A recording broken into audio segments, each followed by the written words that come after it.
Andrew and Daisy, that's brilliant.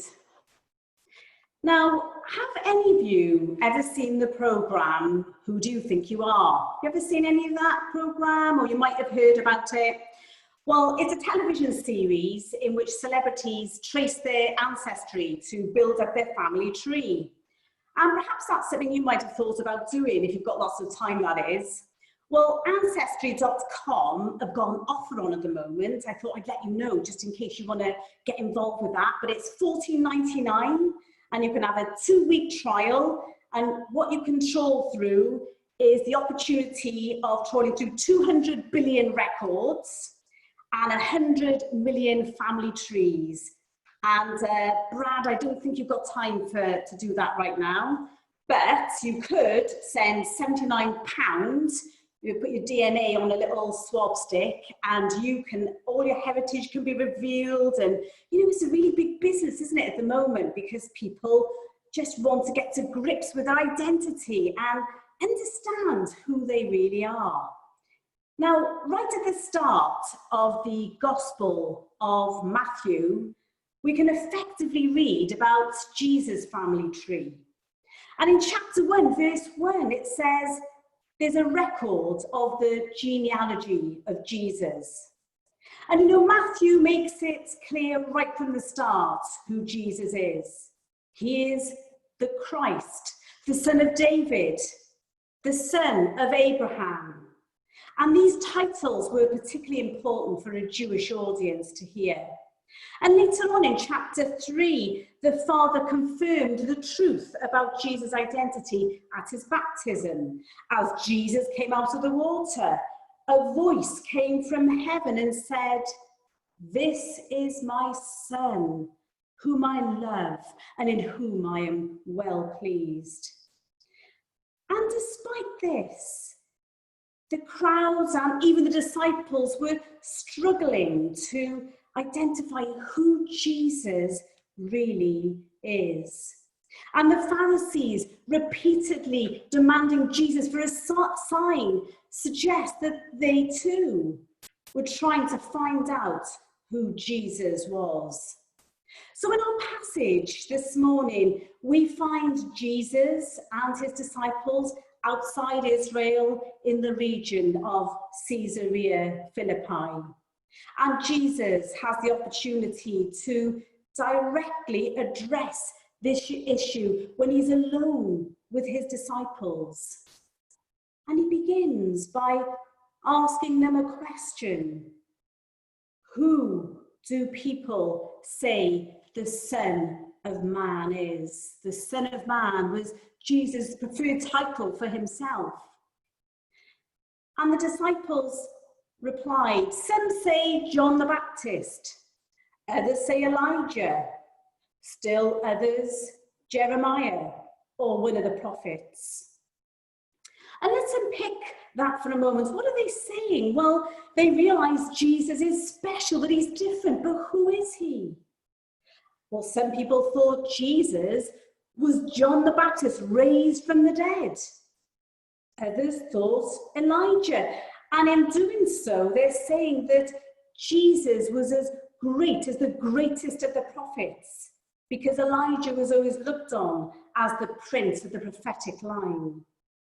And some said Jesus was Jeremiah. Praise indeed. You see, when the people identified Jesus with Elijah and Jeremiah, this was a great compliment, because by their understanding, both Jeremiah and Elijah were none other than the expected forerunners of the anointed one of God. But Jesus was no ordinary prophet, was he? So who was he? Hearing the verdicts of the crowd, Jesus then turns to his disciples, and with his piercing eyes, he looks deep within, right at the heart. And he asks the all-important question, but what about you? Who do you say that I am? And effectively, Jesus is saying, you've spent time with me. You've heard me speak in parables. You've heard my teaching. You've seen me operate in the miraculous, time and time again. But who do you think that I am then? And I wonder what happened at that moment after Jesus asked that question. There might well have been a period of silence, while into the minds of the disciples came thoughts which perhaps they were too afraid to even express in words. And the answer came through Peter, as always the spokesperson for the group. And he said, "You are the Messiah, the Son of the living God." And this was a crucial moment, the point at which Jesus knew that in Peter, he found a genuine and faithful believer. You see, on this foundation, Christ could build the church. And Jesus confirmed that Peter's statement was indeed true, that yes, he is the Son of God, the Messiah. And Jesus made it clear that Peter had not come to this conclusion by human reasoning, but he'd received it as a direct revelation from God the Father. So Peter recognized the true identity of who this carpenter teacher really is. And this morning, Jesus comes before each and every one of us, and he asks the same question: what about you? Who do you say that I am? You see, this passage teaches us that our relationship with Jesus Christ must come from our own personal journey. Our faith can never be second-hand. A person might know every Christology that human minds have ever thought of. They might be able to give a summary of all the Jesus teaches in the Bible. They might understand the works of the great thinkers and theologians, but still not know Christ. Our Christian faith never consists of just knowing about Jesus. No. It consists of knowing Jesus and being in relationship with him. And coming back to our passage, Jesus then turns to Peter and he says something about his identity. He says, "I tell you that you are Peter, and on this rock I will build my church, and the gates of hell will not overcome it." And in those few verses there's been controversy over many years because of those words. Now, Peter means rock in Greek, but the Catholics see the rock as Peter himself. They were saying that Jesus would build his church on Peter, that Peter would be empowered to forgive sins and to control entrance into heaven. They see him as the first Bishop of Rome and his authority transferred to succeeding popes. But evangelical Christians prefer to interpret the rock not as Peter himself, but on the confession that he made, that it is Peter's faith that is the rock referred to here, on which the church is built. And only the Lord can forgive sins. But we do recognise that Peter does have a special place in church history, though. He was the chief of the apostles in Jerusalem. He was the first to preach at Pentecost. He suffered persecution for the Lord. And so we understand from our passage this morning that Peter was given the authority, along with the other disciples, to build the church. The growing church would face strong opposition, but ultimately it would succeed. And what a timely reminder for us this morning. You know, in these strange times, we're doing church differently at the moment, aren't we? And perhaps there's been lots of questions going around in our minds. What is church all about? Who's it for? What's church going to look like when we reopen? You know, a few days ago, some of the leaders met together on Zoom to talk about the risk assessment of reopening our church building. And I don't have to tell you, because some of you were even there, that it's eye-popping. The do's and the don'ts around cleaning plans and hygiene and seating arrangements and worship, how we're going to do it, to just name a few. There's a great deal to get to grips with. And when you can't actually go into the church building and worship in the way you remember and in the way you'd like to, when everything is stripped back, what is left? You know, there's a song that's been going round in my head this week, and it's a song by Matt Redman called When the Music Fades. Does anyone know that? Yeah, a few of you know that. And I'm just going to read a few of those words. When the music fades and all is stripped away, I simply come, longing to bring something that's of worth to bless your heart. I'm coming back to the heart of worship, and it's all about you, Jesus, all about you, Jesus. I'm sorry, Lord, for the thing that I've made it, when it's all about you. It's all about you, Jesus. Let me ask that question again I asked earlier. What about you? Says Jesus. Who do you say that I am? What are you building your faith on? And Jesus says this morning, do you trust me? Paul reminds us in Romans chapter 12, verse 1, that the Lord calls us to offer ourselves to him. Paul says, I urge you, brothers and sisters, in view of God's mercy, to offer your bodies as a living sacrifice, holy and pleasing to God. Think of these words now. This is your true and proper worship. You see, when everything is stripped back, when we can't do things in the way that we want to, we just need to come to Christ and offer ourselves to him. That is our true worship. And coming back to our passage again, Jesus said to Peter, I will give you the keys of the kingdom.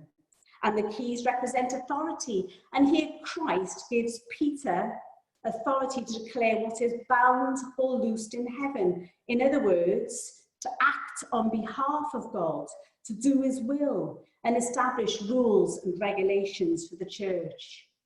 You know, binding and loosing were technical terms, just describing the authority of rabbis in determining what conduct was forbidden and what was permitted.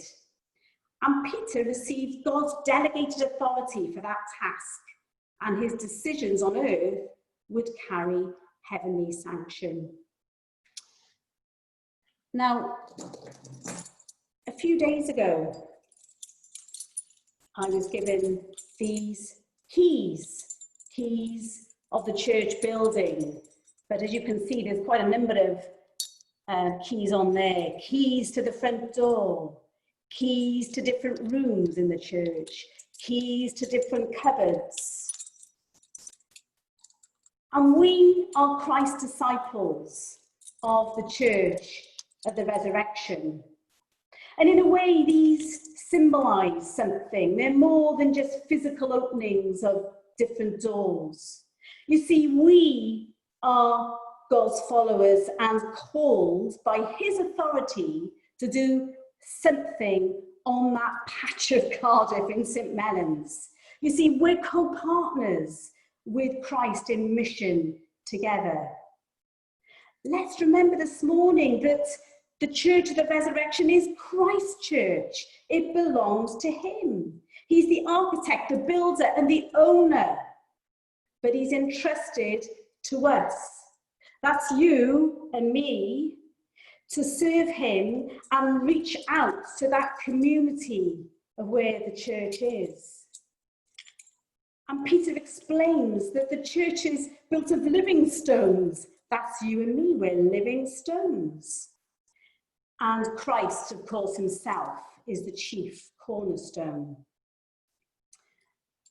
We need to pray for wisdom, don't we?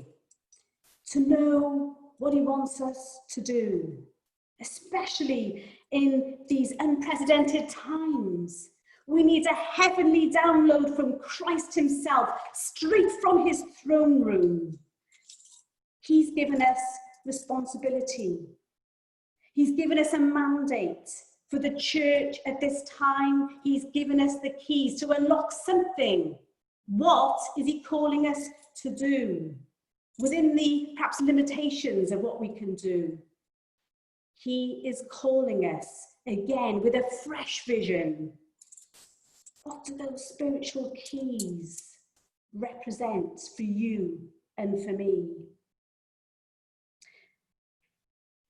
This passage is remarkable. It's a pivotal point in the gospel from Matthew, because from then on, Jesus' ministry would focus more on the disciples, preparing them for the growing opposition that was to come, culminating in his suffering and death.